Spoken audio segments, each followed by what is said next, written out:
Hello and welcome. I'm Jonathan. And I'm Amy. And this is J&A Travel Kit.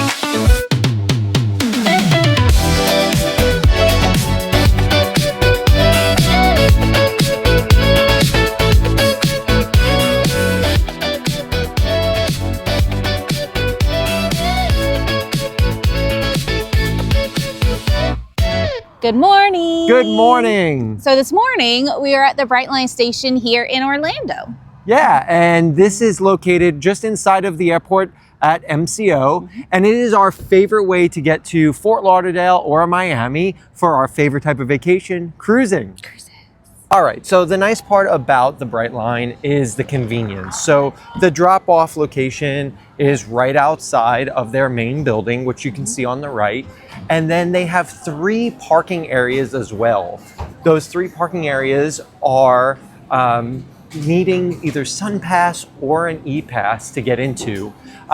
If you don't have one of those and you're coming from a location with a car, you could always park at the Terminal C Economy Garage as well. But I would say the best reason to use Brightline, for me at least, is you just avoid all the traffic. In actuality, you're not going to save any time. It's still going to take, at least from Orlando, about 3 hours to get to Miami. Driving is also 3 hours, but that entire time you can use their free Wi-Fi, play on your phone, sleep. You don't have to deal with the messy traffic. So that's why we love to just pay a little bit extra and jump on the Brightline. And while I say pay a little bit extra, let me just go ahead and tell you, tickets are about $80 for their basic, and that includes, you know, your Wi-Fi, your seat preference. And then they also have a kind of first class option that's about $140, but it comes with a lounge in the boarding area and free food and drink on the coach. Talk about where it goes. So they have stops in West Palm Beach, Boca, and Fort Lauderdale. Aventura and Miami. All of which are super convenient to the downtown or city areas. And then especially, as we mentioned, Fort Lauderdale and Miami, right near the cruise ship terminals. Yeah. And it's super convenient in Miami, especially for us, because it drops you off in the downtown area. It's walking distance to a bunch of hotels and very close to the cruise port. So it's like a 15-minute Uber from there in the morning for your cruise. So the other thing we wanted to mention was the bag policy. So you get 1 personal item and you get 2 checked bags. So Jonathan took a picture and we can flash it up about the limitations as far as bag sizes. The personal item needs to be able to fit under your seat. And then the 2 complimentary bags, which are carry-on size S, a little bigger to the airlines, just a little bit bigger. Yeah. But those 2 are free, and so is your personal item. Yeah, and if you do have an oversized bag, there is a fee, and they have kind of like a little check-in area you go to, and they can handle any large bags. And I think it's like a 70-pound limit. Yeah. So, I mean, pretty good. At least it's better than the airlines at 50. Yeah, it's all still very, very convenient, and you can pack a lot into carry-ons plus a personal item. So if all of what we explained isn't convenient enough, we wanted to talk about what happens if you're flying in or leaving from here on a flight.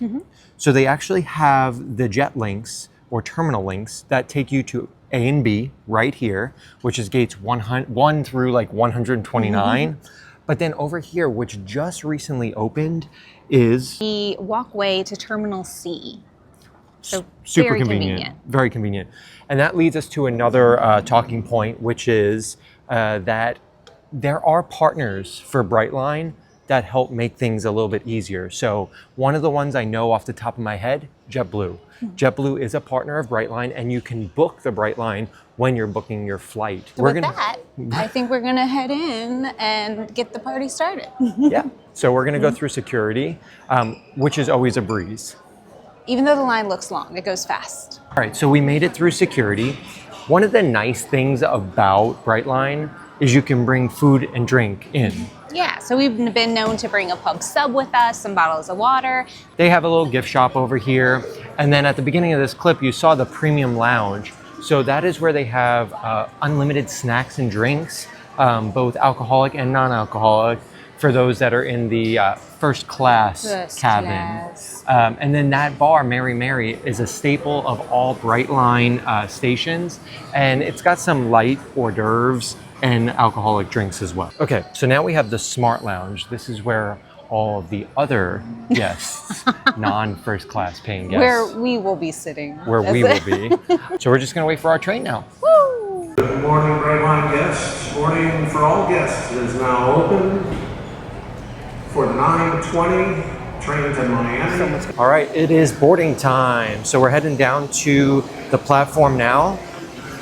This train has gotten longer over the years for sure. It really has. I believe there are 9 total coaches now, with the premium being in the front.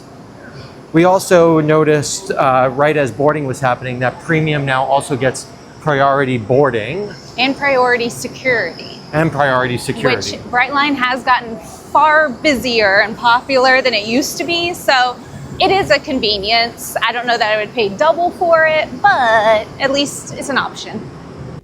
So something worth mentioning when you're picking your seat, if you're prone to motion sickness, make sure you're picking a seat that's facing forward because they are the reverse facing seats and it might be an uncomfortable ride for you. We have seats that have 2 and 2 facing each other with a table. So if you have a larger family, you could always sit at that table and use those seats. So when you're booking, keep an eye out which seat configuration you're booking and the direction of travel you're booking. The other convenient part about the Brightline train is there are outlets and a table for you. So if you want to do some work or you need to plug in your laptop or computer, you can do that right here. Definitely. So we're on the train. We are going to be heading down south to Miami. And they do have food and drink that you can purchase on board. So it's a little bit pricey, so that's why we bring some subs. But it is always an option if you decide you would like a little snack along the way. And like we said, it's about 3 hours if you go all the way to Miami. So it is snack worthy, but I say bring your own. So we arrived in Miami. It was about a 3-hour and 10-minute train ride. So just slightly late, but not too bad. And overall, just great experience, super comfy chairs. Word's getting out there. It's getting popular. I will say that they've added cars. It's a little more congested, but still the best way to get to Miami from Orlando. And we do want to say bathrooms, fantastic, always clean. They keep a watchful eye on them. It's a great experience for the bathrooms on Brightline. And the luggage racks in the back, if you know the luggage is a little too large to lift overhead, they do have the luggage racks on the train. So yeah, let us know if you would get on the Brightline and come to Miami, Fort Lauderdale, somewhere on a cruise. Let us know what you think. Put a comment and let us know what your experience was, because it has changed from the inception to where we are today. Definitely. But yeah, hit that like, subscribe, and we'll see you on the next one. Have a good one, everyone. Bye. Bye.